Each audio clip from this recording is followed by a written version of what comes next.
दोस्तों, सामयिकी के इस अंक में आप सभी साथियों का बहुत बहुत स्वागत है और वर्कर्स सोशलिस्ट टीवी के लिए आपके साथ मैं हूं राजेश त्यागी। हम लोग चर्चा करने वाले हैं अमेरिका में शुरू हुई तीसरी कोविड की लहर पर, जिसमें डेल्टा वायरस का ज़बरदस्त उभार सामने आया है। और ये जो तीसरी लहर है, इसने फ्लोरिडा को तो पूरी तरह से अपनी चपेट में ले लिया है। पूरा जो अमेरिका का जो दक्षिणी हिस्सा है वो इस समय इस उभार की चपेट में है और अमेरिका के अंदर बहुत ही इसका अनप्रेसिडेंटेड अभूतपूर्व उभार हो रहा है। 1,30,000 मामले अमेरिका के अंदर सामने आ चुके हैं, जिनमें से 95% मामले डेल्टा के हैं। जो सबसे बड़ी चिंता की बात यह है कि डेल्टा वायरस का उसके अंदर उभार हो रहा है। तो तीसरी लहर जो है बहुत ही ख़तरनाक लहर आने वाली है। और इसके अंदर जो सबसे बड़ी बात है, जिससे और भी ज़्यादा चिंता जो है वो फैल रही है, वो ये है कि इसके अंदर पहली बार बच्चे, छोटे बच्चे जो अभी पैदल भी चलना नहीं सीखे हैं, वो भी इसका शिकार होने लगे हैं और उनकी मौतें हो रही हैं। तो ये जो डेल्टा वायरस जो है, ये जो कोविड वायरस का स्टैंड है, ये डेल्टा वायरस बच्चों को भी पूरी तरह से अपनी चपेट में ले रहा है। अमेरिका के अंदर इस समय 1,30,000 मरीज इस नए वायरस के हो चुके हैं, इसके बीमार हो चुके हैं, जिनमें बड़ी तादाद में मौतें शुरू हो गई हैं।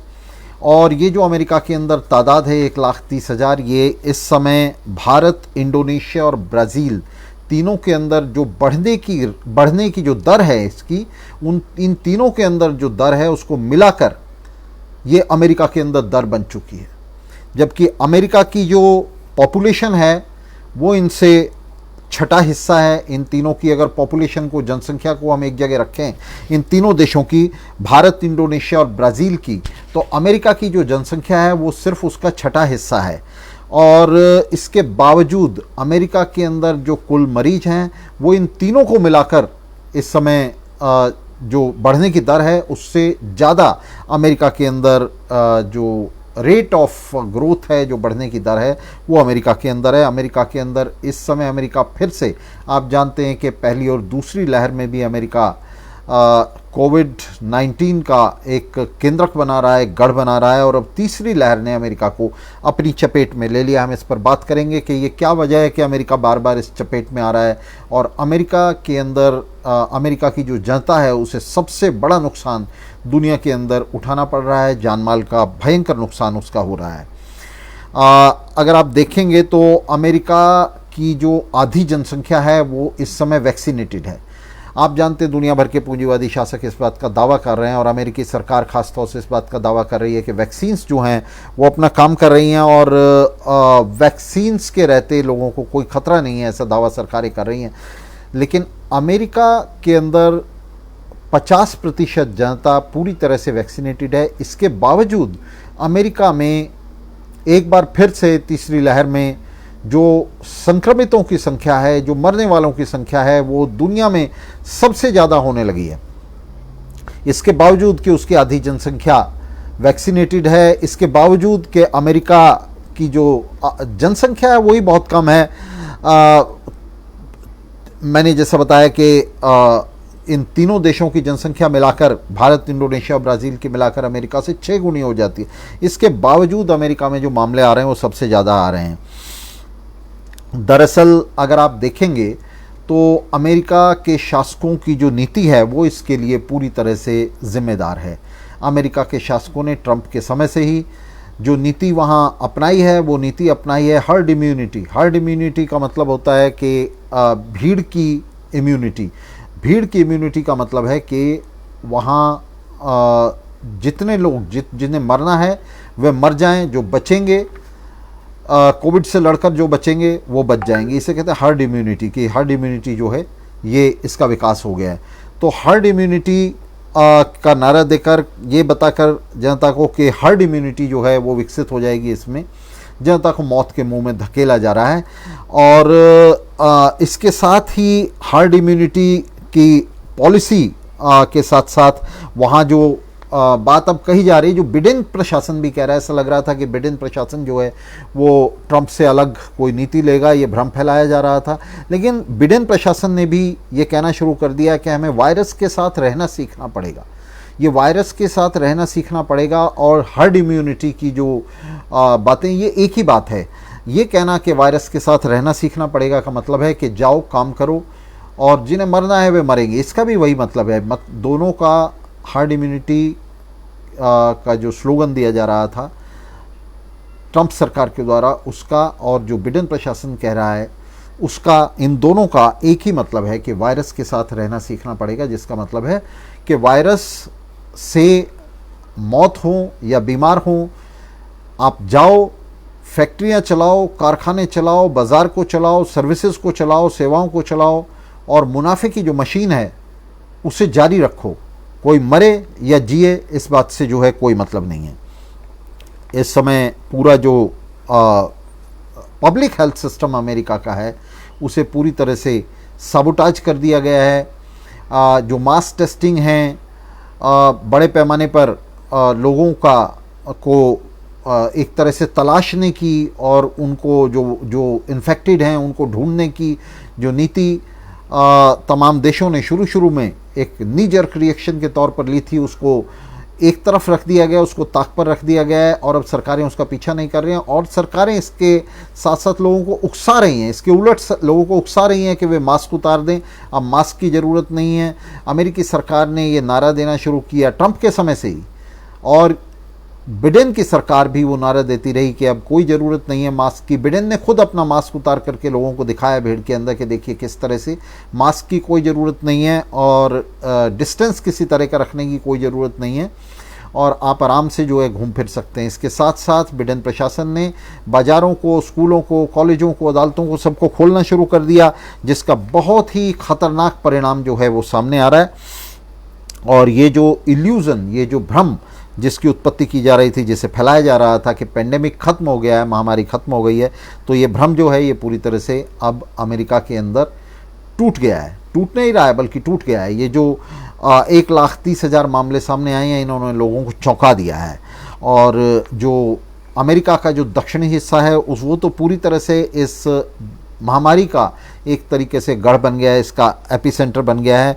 और जैसा मैंने बताया कि आधी पॉपुलेशन के वैक्सीनेटेड होने के बावजूद बड़ी तादाद में लोग इससे संक्रमित हो रहे हैं। वो भी संक्रमित हो रहे हैं जिन्होंने वैक्सीन ली हुई है, वो भी संक्रमित हो रहे हैं जिन्होंने वैक्सीन नहीं ली हुई है, और बच्चे संक्रमित हो रहे हैं। सबसे बड़ी बात यह है।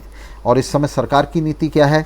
सरकार की नीति है कि शिकागो के अंदर अभी एक म्यूज़िक कंसर्ट किया गया जिसकी अनुमति सरकार ने दी। शिकागो की सरकार ने वहाँ 3,85,000 लोग जमा हुए, जिनमें से ज़्यादातर लोगों ने मास्क नहीं लगाए हुए थे। बिडेन के कहने से, सरकार के इस प्रोपेगेंडा के प्रभाव में लोगों ने मास्क नहीं लगाए हुए थे और जिसकी वजह से बहुत बड़े पैमाने पर वहाँ जो है ये फैला है। और लगभग ऐसा अनुमान है कि जिन लोगों ने इस इवेंट को अटेंड किया उनमें 1 लाख से ज़्यादा लोग इसके अंदर प्रभावित हो जाएंगे।